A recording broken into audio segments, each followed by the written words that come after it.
Ada 3 teori yang menjelaskan tentang konsep asam basa menurut ilmu kimia. Yang pertama adalah teori Arrhenius.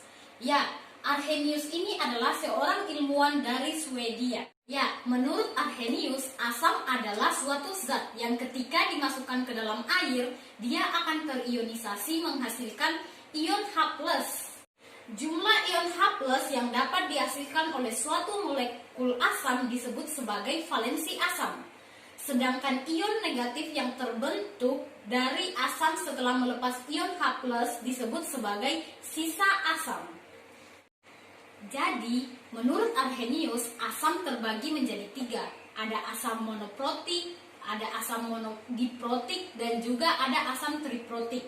Nah, untuk mengetahui kenapa dia bisa dikatakan monoprotik, diprotik, dan juga triprotik, itu dilihat dari jumlah H+-nya yang dia lepaskan.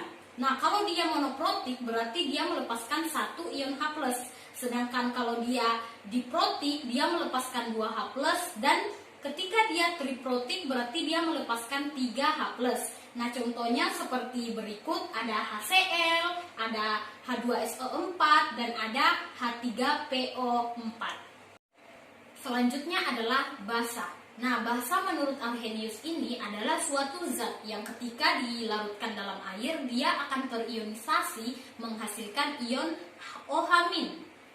Ya, jadi jumlah ion OH+ yang dapat dilepaskan oleh suatu basa disebut sebagai valensi basa. Oke, berikut ada beberapa contoh asam. Di situ ada contoh asam organik, ada anorganik, di mana di situ contoh dari asam anorganik ada HCl, asam klorida, di mana di situ ada reaksi ionisasinya HCl, dia terionisasi menghasilkan ion H+ dan Cl-. Dan valensi asamnya ada 1 dan sisa asamnya ada Cl-. Begitupun selanjutnya yaitu HCl. Nah, di situ juga ada contoh dari asam organik, HCOOH. Nah, itu asam forminat, di mana reaksi ionisasinya itu ada HCOOH, dia terionisasi menghasilkan ion H+ dan HCOO-. Nah, valensi asamnya ada 1 dan sisa asamnya ada HCOO-.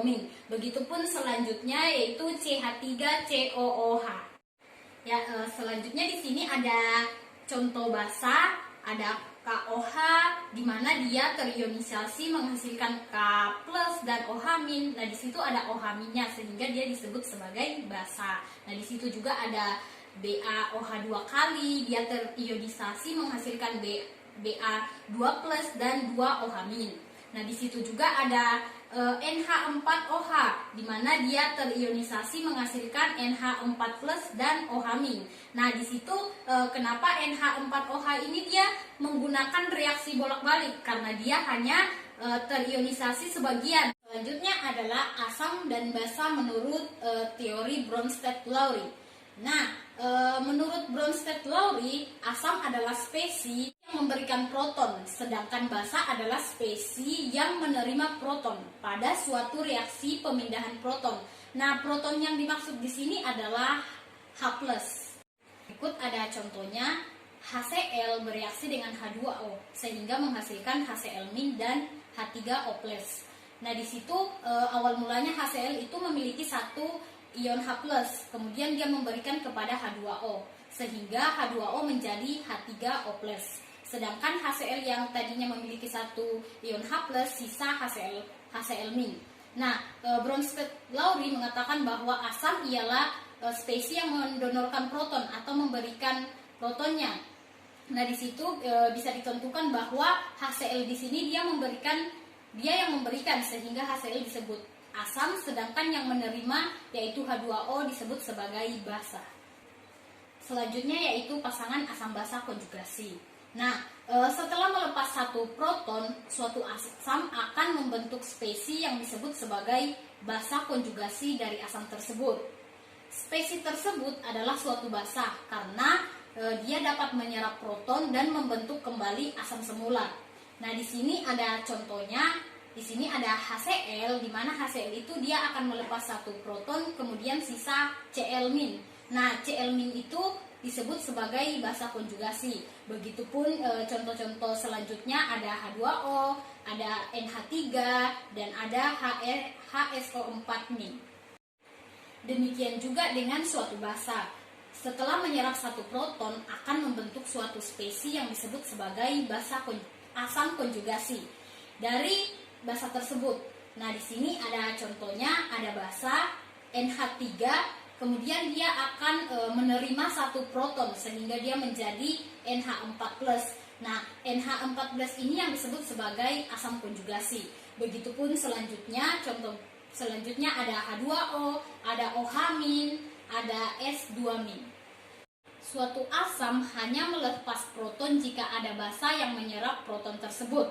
Pada suatu reaksi asam basa Bronsted-Lowry, asam berubah menjadi basa konjugasi, sedangkan basa berubah menjadi asam konjugasi.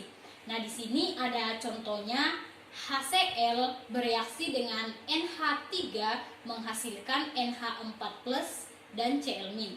Nah, di situ HCl ini awalnya memiliki satu ion H+, kemudian dia memberikan kepada NH3 sehingga NH3 menjadi NH4+. Nah, di situ HCl ini bertindak sebagai asam, sedangkan yang menerima bertindak sebagai basa, dan NH4+ ini yang sudah menerima ion H+ disebut sebagai asam konjugasi, dan sisa dari asam tadi itu ketika dia sudah memberikan satu ion H+-nya disebut sebagai basa konjugasi. Yaitu kekuatan relatif asam basa. Nah, dalam konsep asam basa Bronsted-Lowry, yang disebut asam kuat adalah spesies yang mudah melepaskan proton, sedangkan basa kuat yaitu spesies yang mempunyai kecenderungan kuat menarik proton. Sebaliknya, asam lemah adalah spesies yang sukar melepas proton, sedangkan basa lemah adalah spesies yang lemah menarik proton. Nah, di sini ada tabel kekuatan relatif berbagai asam basa. Nah, itu ada asam dan juga sudah ada basa, sifatnya dari asam terkuat sampai asam terlemah. Begitupun dengan basa, ada basa terlemah sampai dengan basa terkuat. Oke, berikutnya adalah teori asam basa Lewis. Nah, menurut Lewis, dia memberikan pengertian bahwa asam basa ini merupakan serat terima pasangan elektron. Nah, di mana di sini asam bertindak sebagai aseptor atau penerima pasangan elektron, sedangkan basa sebagai donor pasangan elektron atau dia yang memberikan elektronnya.